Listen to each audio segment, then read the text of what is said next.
हिंदी माध्यम के सभी प्यारे छात्रों का कक्षा 10वीं गणित में स्वागत है और आज हम प्रश्नावली 2.1 का प्रश्न क्रमांक 1 हल करेंगे और इसमें एक ही प्रश्न है। तो जिस तरीके से हमने उदाहरण 1 हल किया है ना, बिल्कुल वैसे ही हमें इसे हल करना है। बहुत ध्यान से समझना। इस प्रकार के सवालों में आपको एक XY एक्सिस दी रहेगी, यानी XY अक्ष दी रहेगी। देखो ये X अक्ष है ना, और ये क्या है, Y अक्ष है। और इसमें आपको तरह तरह के ग्राफ बना के दिए जाएंगे। जैसे ऐसा ग्राफ आपको दिया जा सकता है, या फिर ऐसा दिया जा सकता है, या फिर इस तरीके से आपको ग्राफ बना के दिया जा सकता है, और ऐसे आपको ग्राफ दिए जा सकते हैं। मतलब एक्स वाई अक्ष में आपको एक लाइन बना दी जाएगी, उसे हम ग्राफ कहते हैं। और फिर लाइन के आधार पे आपसे पूछा जा रहा है कि शून्यकों की संख्या कितनी है। तो बहुत सिंपल है, ये लाइन एक्स अक्ष को जितने बार टच करेगी शून्यकों की संख्या उतनी ही है। अब हम वापस अपने प्रश्न क्रमांक 1 पर आते हैं। तो इसमें देखो क्या लिखा है कि किसी बहुपद px के लिए y बराबर px का ग्राफ, और यहां से भी हिंट मिलती है कि x लिखा है तो x अक्ष में ग्राफ कितने बार टच कर रहा है, कितने बार प्रतिच्छेद कर रहा है x अक्ष को, यही देखना है। प्रत्येक स्थिति में शून्यकों की संख्या बताइए। देखो ये x अक्ष है और ये ग्राफ है, ये लाइन है ना, ये बिल्कुल सीधी है। तो क्या ये x अक्ष को कहीं भी टच कर रही है? आंसर है नहीं। तो इसका जवाब आप लिखोगे यहां नीचे, आप आंसर लिखोगे पहले का, शून्यकों की संख्या शून्य है क्योंकि ग्राफ जो है x अक्ष को प्रतिच्छेद नहीं करता। ये जो ग्राफ आपको दिख रहा है ना, ये x अक्ष को कहीं भी नहीं काट रहा है, तो इसका जवाब यही होगा। अब दूसरा देखो, ये x अक्ष को यहाँ पे एक बार कट कर रहा है, तो इसमें शून्यकों की संख्या 1 होगी। तो आप यहाँ पे लिखोगे शून्यकों की संख्या 1 है क्योंकि ग्राफ x अक्ष को एक बार प्रतिच्छेद कर रहा है। आप ऐसे भी लिख सकते हो कि ग्राफ x अक्ष को एक बिंदु पर प्रतिच्छेद करता है। ठीक है, एक ही बात है। तो ये दूसरे का हो गया कि एक जगह क्रॉस किया तो शून्यक 1 हो गए। आप इसमें लिख लेना, देखो 1, फिर ये नीचे आया तो दूसरा पॉइंट ये हो गया। एक्स अक्ष को बस देखना है, एक यहाँ पे टच हो गया, एक यहाँ पे टच हो गया और एक यहाँ पे टच हो गया। कितने हो गए पॉइंट टोटल? 1 2 3। तो इसमें लिखना कि शून्यकों की संख्या 3 है।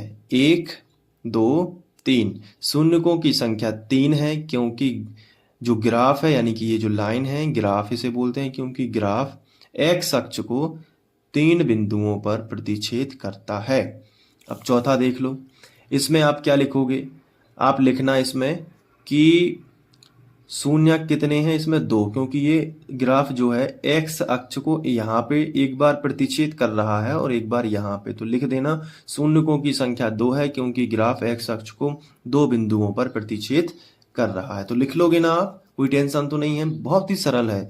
यहाँ देखो, एक ये जो ग्राफ है ये एक्स अक्ष को देखते हैं कितने बार टच करेगा। 1, इधर आओ 2, फिर नीचे गया, फिर एक्स अक्ष को क्रॉस किया 3, फिर ऊपर गया, फिर नीचे आया, फिर एक्स अक्ष को। तो 1 2 3 4। तो यहाँ पे आप क्या लिखोगे? शून्यकों की संख्या 4 है क्योंकि ग्राफ जो है एक्स अक्ष को 4 बार प्रतिच्छेद करता है या 4 बिंदुओं पर प्रतिच्छेद करता है। लिख लोगे ना, बिल्कुल सरल। अब इधर देखो 1 2 और ये हो गया 3। तो यहाँ शून्यकों की संख्या 3 है क्योंकि जो ग्राफ है वो एक्स अक्ष को 3 बिंदुओं पर प्रतिच्छेद करता है। भाषा यही रहेगी, बस शून्यक चेंज होंगे और जितने शून्यक होंगे उतनी बार प्रतिच्छेद करेगा बस। तो ये वाला भी आप अच्छे से कर लोगे। मुझे नहीं लगता कि आपको समझ में ना आया होगा, पूरा अच्छे समझ में आ गया होगा क्योंकि बहुत ही सरल है। तो इस तरीके से प्रश्नावली 2.1 समाप्त होती है और आप इसी तरीके से फेयर रजिस्टर में कर लेना और एक एक चीज को अच्छे से नोट करते जाना। बीच बीच में जो मैं इंपॉर्टेंट चीजें बताता हूं तो आप उसे नोट लिख के उसी में अलग से हाईलाइट करके लिख सकते हो। आपका जो फेयर रजिस्टर है वो इतना अच्छा होना चाहिए मैथ्स का कि जब आप खुद पढ़ो तो पढ़ने में मन लगे। एक बहुत ही अच्छी सी डिजाइन, मतलब शुरुआत से पढ़ोगे, जैसे अभी जो मैं वीडियो अपलोड कर रहा हूँ इस टाइम से आप पढ़ना स्टार्ट करोगे तो आपको गणित में इंटरेस्ट पैदा होगा, आपको गणित में रुचि पैदा होगी, क्योंकि दबाव में कभी भी पढ़ाई नहीं होती। अपना एक बिलीफ सिस्टम ऐसा रखो कि पढ़ाई करेंगे नहीं तो क्या करेंगे? पढ़ाई के लिए इंटरेस्ट बढ़ाना शुरू कर दो। जो आपकी नोटबुक हैं, जो रजिस्टर हैं, उनको आप बहुत ही सफाई से अच्छा ऊपर से कवर चढ़ा के रखो, हाइलाइटर का यूज़ करो, भिन्न-भिन्न प्रकार के कलर के पेन से लिखो ताकि आपको पढ़ने में मज़ा आए। अगर आप पढ़ाई को इंटरेस्टिंग और शौक के साथ में करोगे तो खेल-खेल में पढ़ाई होती रहेगी, आपको पता भी नहीं चलेगा। पढ़ाई ऐसे ही करते हैं।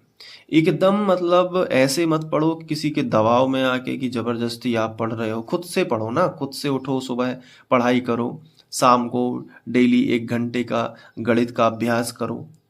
तो और जो भी आपने पिछले 1 महीने में पढ़ा है उसका रिवाइज करो। मतलब रिवीजन करो, 1 हफ्ते का रिवीजन रखो। पहले तो हर 3 दिन का रिवीजन रखो, फिर 1 हफ्ते का रिवीजन रखो, 1 हफ्ते के बाद 15 दिन का रिवीजन रखो।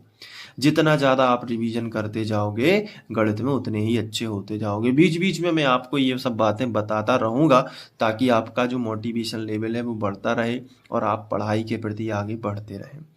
और सारे वीडियोज़ के लिए आप प्लेलिस्ट ज़रूर चेक कर लेना। प्लेलिस्ट से पढ़ोगे ना, क्रम से पढ़ोगे तो एक दिमाग आएगा और बेहतर आपकी पढ़ाई होगी।